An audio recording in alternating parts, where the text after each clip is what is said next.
அன்பான தோழர்களே, வாழ்க்கையில நம்ம பெரிய பெரிய திட்டம் போடணும். சின்ன குழந்தையிலேருந்து பெரியவங்க வரைக்கும். அன்பான ஃப்ரெண்ட்ஸ், வாழ்க்கையில நம்ம பெரிய பெரிய திட்டம் போடுறோம். சின்ன குழந்தையிலேருந்து பெரியவங்க வரைக்கும். சின்ன குழந்தை போய் கேட்டால் என்ன ஆகணும்னு கேட்டால், நான் டாக்டர் ஆகணும், இன்ஜினியர் ஆகணும், ஏரோநாட்டிக் பைலட் ஆகணும், என்னென்னமோ சொல்லுவாங்க. அதே பெரியவங்களை போய் கேட்டால், என் பையனுக்கு எப்போ கல்யாணம் பண்ணுவேன், எப்படி காசு சேர்ப்பேன், அவன் பேர பிள்ளைக்கு என்ன சேர்த்து வைப்பேன் அப்படின்னு அவங்களுடைய பிளான் வேற மாதிரி இருக்கும்.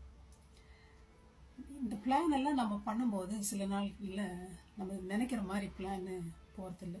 ஏன்னா நம்ம லிமிட்டட் நாலேஜ் டைமு அதெல்லாம் வச்சு நம்ம பண்ணுறோம். ஆண்டவர் என்னன்றாரு, நான் உனக்கு ஒரு பிளான் வச்சுருக்கேன்பா, நான் உன்னை உருவாக்கினேன், உன்னை சும்மா விட்டுல, உனக்குன்னு ஒரு வழி, உனக்கு ஒன்று ஒரு பிளான், உன் ஃபியூச்சர் எப்படி இருக்கணும், உனக்கு எந்த பொண்ணு கிடைக்கணும், எல்லாம் அவர் சித்தத்தில் இருக்கணும்.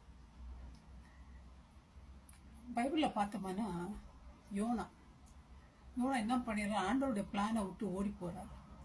டிசாஸ்டரில் போய் முடியுது, கடலில் போய் விழுறாரு, திமிங்களை முழுங்குது. ஆண்டவருடைய நோக்கி கூப்பிடும்பொழுது திருப்பி ஆண்டவர் பிளானை செய்யும் பொழுது அந்த நாடே ரட்சிக்கப்படுது.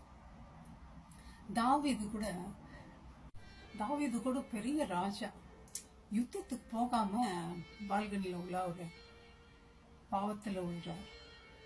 ஆனாலே ஆண்டவர் அந்த பாவத்தில் விழுந்த போது கூட அந்த மகனை எடுத்துடுறார், மறைத்து போறார். ஆனால் ஆண்டவருடைய பிளான் சாலமோனை கொண்டு தேவாலயத்தை கட்டுற தாவீது மனம் திரும்புறார், மன்னிப்பு கேட்டு நான் தான் சொல்லும்போது. அது மாத்திரம் இல்லை, நகோமி பஞ்சமா இருக்கும்போது மோவாப் தேசத்துக்கு போறாங்க. ஆண்டவருடைய சித்தம் திட்டம்னு என்ன அறியாம போனதுனால எல்லாத்தையும் இழக்கிறாங்க, கணவனை இழக்கிறாங்க, பிள்ளைகளை இழக்கிறாங்க.